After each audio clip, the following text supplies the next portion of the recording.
আয়নাগরের কারিগর সাবেক major general Ziaul Ahsan আদালতে নিজের ব্যক্তিগত অসুস্থতা উল্লেখ করে বলেন, আমি অসুস্থ, হার্টের ব্লক সহ অন্যান্য সমস্যা রয়েছে। গত শুক্রবার ১৬ই আগস্ট ঢাকার মেট্রোপলিটন ম্যাজিস্ট্রেট আরাফাতুল রাকিবের আদালতে রিমান্ড চেয়ে আবেদনের শুনানি চলাকালে আদালতের কাঠগড়ে দাঁড়িয়ে বিচারকের সামনে এ সমস্ত কথা বলেন তিনি। আয়নাগর নিয়ে আলোচিত এই কর্মকর্তা বলেন, যেসব ব্যক্তি আয়নাগর থেকে বের হয়ে আসছে তাদের কেউ বলুক আমি তাদের সেখানে আটকে রেখেছিলাম। যেভাবে আমাকে নিয়ে দোষারোপ করা হচ্ছে সেটা মোটেও সঠিক নয়। সেনাবাহিনীর চাকরি থেকে অব্যাহতি পাওয়া সাবেক এই কর্মকর্তা আদালতে আরও বলেন, গত ৭ই আগস্ট রাতে আমাকে বাসা থেকে ডিজিএফআইয়ের একটি দল তুলে নিয়ে যায়। ৮ দিন ধরে আমি আয়নাগরে ছিলাম। আয়নাগরে আমার সৃষ্টি নয়, আমি নির্দোষ। আমি কোনো গুম খুনের সঙ্গে জড়িত নয়। ইসরায়েলি আরিপাতার যন্ত্র পেগাসাস সফটওয়্যারের কথা বললে তিনি কিছুই উল্লেখ করেননি। তিনি আরও দাবি করেন, তিনি কোনো মোবাইল ট্র্যাকিং করেননি। গত ৫ই আগস্ট আওয়ামী লীগ সরকারের পতনের পর ৬ই আগস্ট আয়নাগর নিয়ে আলোচিত মেজর জেনারেল জিয়াউল আহসানকে চাকরিচ্যুত করা হয়।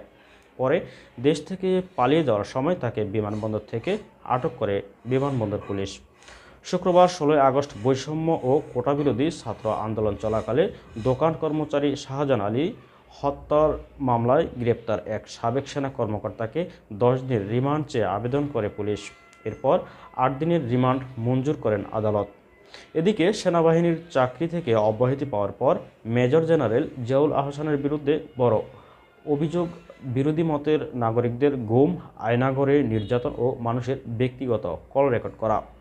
জিয়াউল আহসানের বিরুদ্ধে অভিযোগগুলোর মধ্যে প্রথম সারিতে রয়েছে গোপন বন্দিশালা আয়নাঘর তৈরি করে আওয়ামী লীগ সরকার নিয়ে যারা নেতিবাচক সমালোচনা ও সরকারের জন্য যেসব ব্যক্তির মন্তব্য এবং কর্মকাণ্ড হুমকি স্বরূপ ছিল তাদের তুলে নিয়ে আয়নাঘরে বন্দি করে রাখা হতো। ঢাকার চিফ মেট্রোপলিটন ম্যাজিস্ট্রেট সিএমএম আদালতের সাবেক এই সেনা কর্মকর্তা ১০ দিনের রিমান্ড চেয়ে করা আবেদনের পুলিশের পক্ষ থেকে দাবি করা হয়, সাবেক এই কর্মকর্তা জিয়াউল আহসান আয়নাগরের কর্মকাণ্ড এবং ২০১৩ সালের ৫ই মে রাজধানী শাপলা চত্বরে হেফাজতে ইসলামের নেতাকর্মীদের উপর আক্রমণ ও হত্যার সঙ্গে জড়িত থাকার কথা স্বীকার করেছেন প্রাথমিক জিজ্ঞাসাবাদে।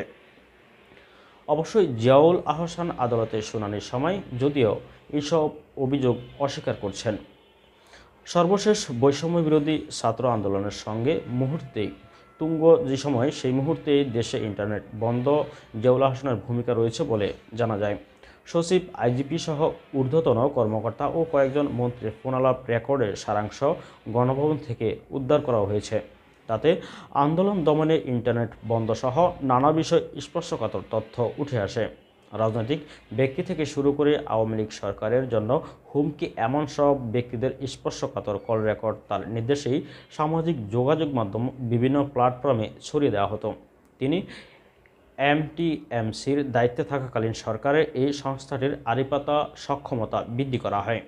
এই সক্ষমতা কাজে লাগিয়ে তার নির্দেশে বিভিন্ন গুরুত্বপূর্ণ ব্যক্তির মোবাইল ফোনে আড়িপাতা হতো। এরপর এইসব গুরুত্বপূর্ণ ব্যক্তির কল রেকর্ড সংগ্রহ করে সামাজিক যোগাযোগ মাধ্যমে ছড়িয়ে দেওয়া হতো।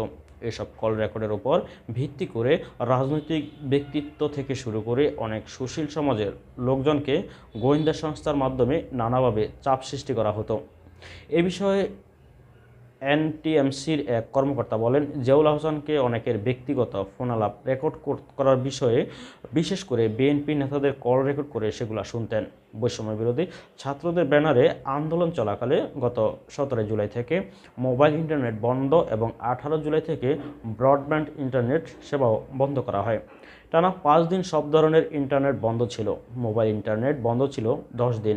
সামাজিক যোগাযোগ মাধ্যম ফেসবুক ও ইন্টারনেট ভিত্তিক যোগাযোগ মাধ্যম হোয়াটসঅ্যাপের মতো সেবাও বন্ধ ছিল প্রায় ১৩ দিনের মতো। আওয়ামী লীগ সরকারের সময়ে দ্রুততার সঙ্গে ২০১৩ সালে জিয়াউল আহসান পদোন্নতি পেয়ে কর্নেল হওয়ার পর তাকে র্যাবের অতিরিক্ত মহাপরিচালক অপারেশন হিসেবে নিয়োগ দেওয়া হয়। ২০১৬ সালে এপ্রিলে জিয়াউল আহসান পদোন্নতি পেয়ে ব্রিগেডিয়ার হয়ে গেলে তাকে এনএসআইতে ইন্টারন্যাশনাল অ্যাফেয়ার্স পরিচালক হিসেবে নিয়োগ দেওয়া হয়। ২০১৭ সালে জিয়াউলকে প্রতিরক্ষা গোয়েন্দা মহাপরিদপ্তরের ডিজিএফআই অধীন এনটিএমসির পরিচালক হিসেবে নিয়োগ দেওয়া হয়। জিয়াউলের জন্য প্রথমবারের মতো এনটিএমসির মহাপরিচালক পদটি সৃষ্টি করা হয়। এনটিএমসি আইন প্রয়োগকারী সংস্থাগুলোকে ইন্টারসেপশন সহায়তা দিয়ে থাকে। এনটিএমসির সঙ্গে আইন শৃঙ্খলা রক্ষাকারী বাহিনী, তদন্তকারী সংস্থা সহ 30টি সংস্থা সরাসরি সংযুক্ত এই পদে থাকা অবস্থায় 6 আগস্ট জিয়াউল আহসানকে চাকরিচ্যুত করা হয়। এখানে পাঠকদের জানানো প্রয়োজন যে এনটিএমসি তথ্য যোগাযোগের ডেটা পর্যবেক্ষণ, সংগ্রহ ও রেকর্ড করার পাশাপাশি ইলেকট্রনিক যোগাযোগ যেমন ফোন কল, ইমেইল ও সোশ্যাল মিডিয়ার অ্যাকাউন্টে ইন্টারসেপ্ট করে থাকে। এনটিএমসি মোবাইল ফোনের ভয়েস ও এসএমএস, ল্যান্ড ফোনের ভয়েস এবং সামাজিক যোগাযোগ মাধ্যম আড়িপাততে পারে।